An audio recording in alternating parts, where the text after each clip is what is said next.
The moment my husband smiled at his CEO and said, "Don't mind her, she's just the maid," the entire table burst into laughter. Crystal glasses clinked. Someone even whispered, "I didn't know they let staff attend the gala." I didn't say a single word. I simply smiled, because inside my handbag was one white envelope, and in less than 3 minutes, my husband's perfect life would begin to collapse. My name is Amelia Carter. I'm 46 years old. And if you've ever loved someone who slowly erased your value while taking credit for your sacrifices, then you already know how dangerous silence can become. But this isn't a story about revenge. It's a story about respect, and the price people pay when they mistake kindness for weakness. 10 years earlier, I met Daniel Carter at a small charity fundraiser in Chicago. He was funny, confident, the kind of man who remembered everyone's name after meeting them only once. Back then, he worked as a junior sales representative. His salary barely covered rent. I, on the other hand, owned a successful financial consulting firm my mother had built before retiring. Money never impressed me. Character did. Daniel seemed humble. He insisted on paying for dinner even when I earned 5 times more than he did. He opened every door, remembered every anniversary, held my hand in public. For years, I believed I had married the kindest man I'd ever known. Looking back now, I realize he wasn't kind. He was simply ambitious, and I was the latter. The first 5 years of our marriage were beautiful. I helped him prepare presentations, corrected business proposals, even coached him before important meetings. Whenever he got promoted, he thanked everyone except me. I told myself that didn't matter. Marriage wasn't a competition. We were a team. At least, that's what I believed. Everything changed after Daniel became vice president. The promotions became bigger. The salary became larger. And his ego became impossible to recognize. Suddenly, I wasn't his wife anymore. I became an inconvenience. He stopped introducing me as the owner of Carter Financial. Instead, he would laugh and say, "Oh, Amelia just keeps herself busy with paperwork." People assumed I worked for him. I let it go. Then came the business trips, late-night meetings, hidden phone calls, excuses that sounded rehearsed. Every instinct told me something was wrong. But instincts don't count as proof. So I waited, and I watched.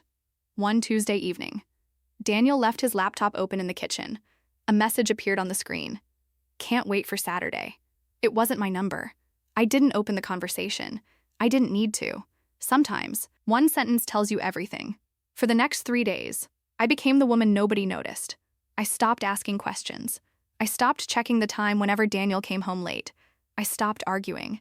He mistook my silence for surrender. That was his biggest mistake.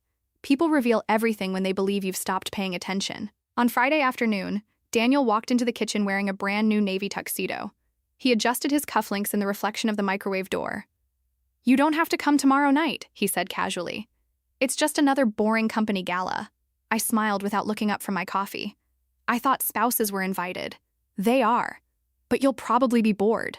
"I'll survive," he sighed. "If you insist." Then his phone vibrated. He stepped into the hallway before answering. His voice became softer, almost affectionate. I couldn't hear every word. Only one sentence. "You'll love the surprise." When he returned, he acted as though nothing had happened. The following evening, the Grand Windsor Hotel looked like something from a movie. Crystal chandeliers hung from the ceiling. A string quartet played near the ballroom entrance. Men wore tailored tuxedos.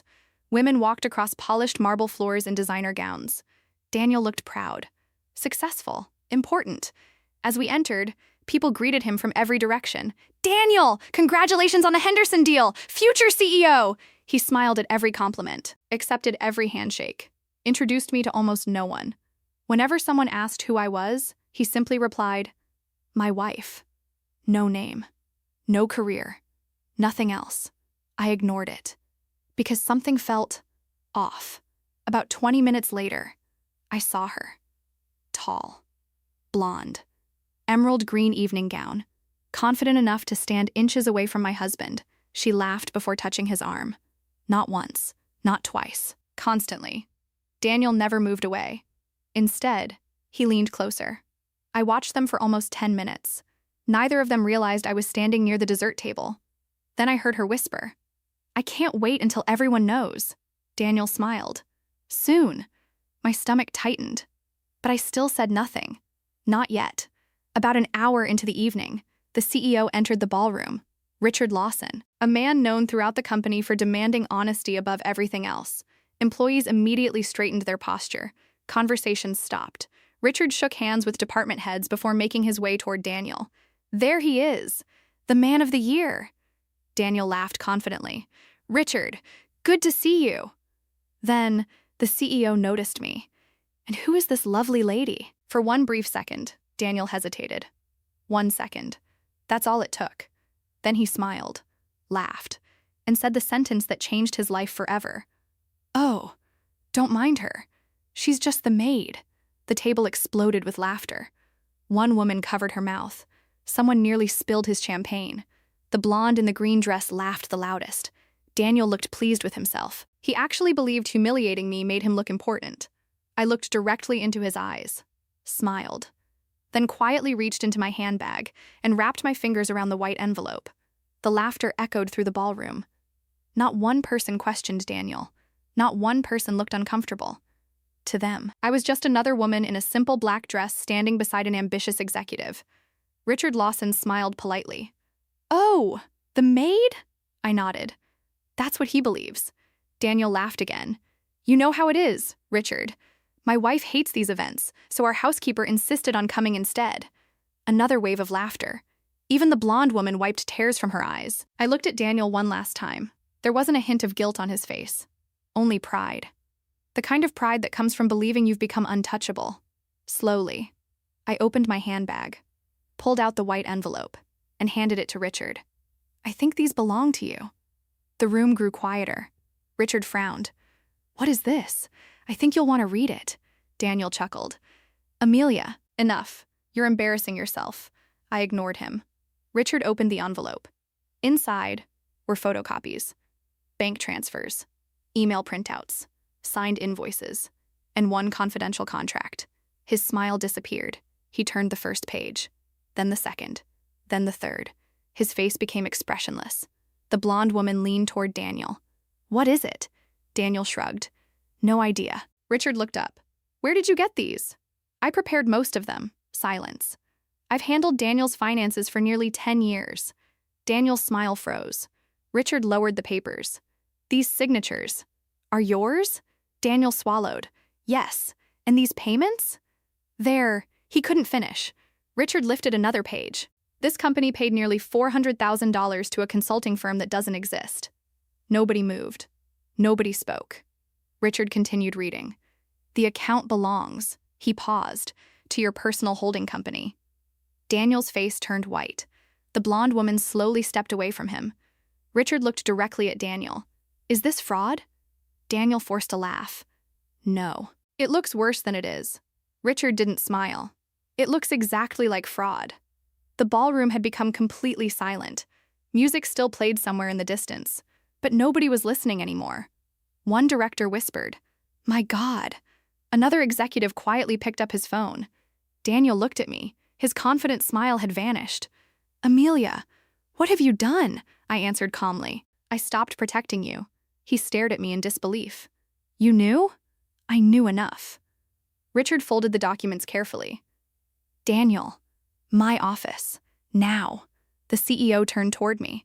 Mrs. Carter, would you mind joining us? I smiled. I've been waiting years for someone to ask. As Richard walked away, Daniel grabbed my wrist. His voice dropped to a whisper. You'll destroy everything. I gently removed his hand. No, you already did. The blonde woman watched him walk toward the elevators.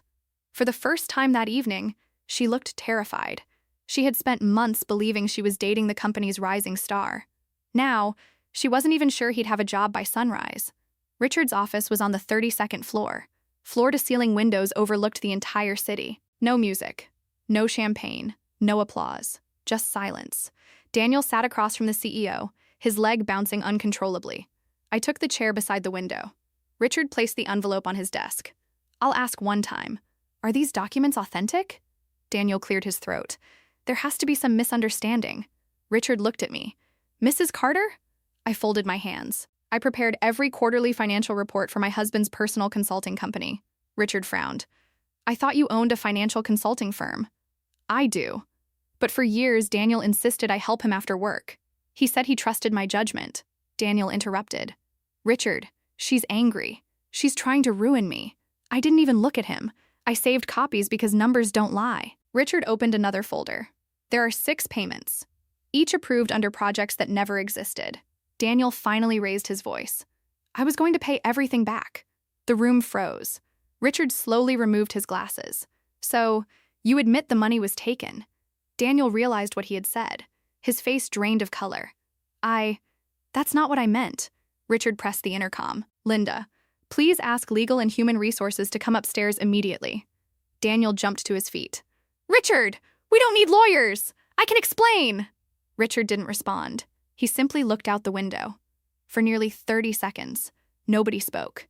20 minutes later, 2 attorneys, the HR director, and the chief financial officer entered the office.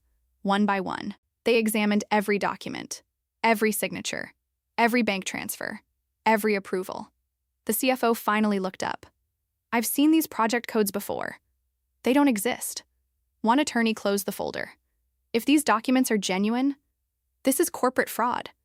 Daniel's breathing became heavier. You don't understand. I only borrowed it. The attorney calmly replied, company money isn't something you borrow. The blonde woman suddenly appeared outside the glass office. She looked confused, scared. She knocked softly. Daniel stood.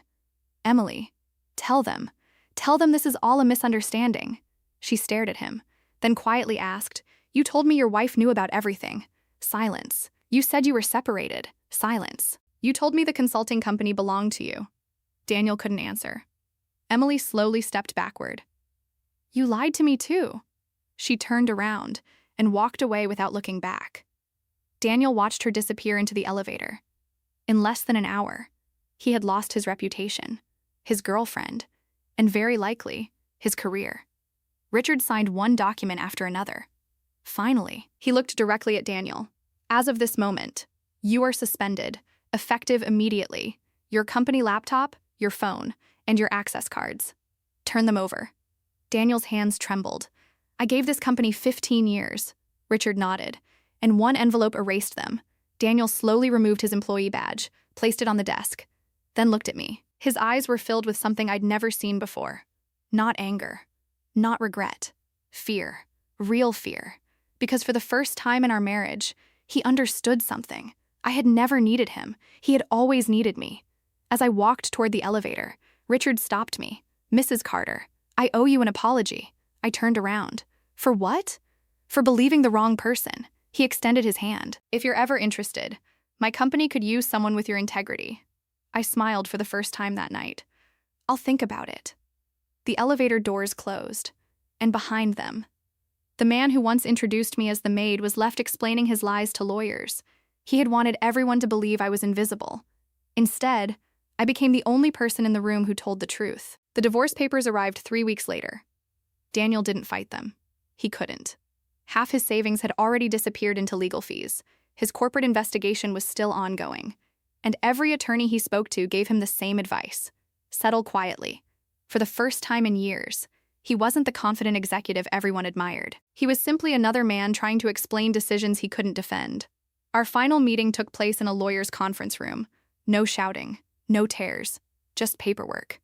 Daniel looked older. His expensive suits had disappeared. The confidence that once filled every room had vanished. He avoided looking at me. Finally, he broke the silence. I'm sorry. I kept reading the documents. For what? He hesitated. For everything. I nodded politely. I believe you're sorry. He looked relieved. Until I continued. I just don't believe you're sorry because you hurt me. I think you're sorry because your choices finally had consequences. His shoulders dropped. For once, he didn't argue. The settlement took less than an hour.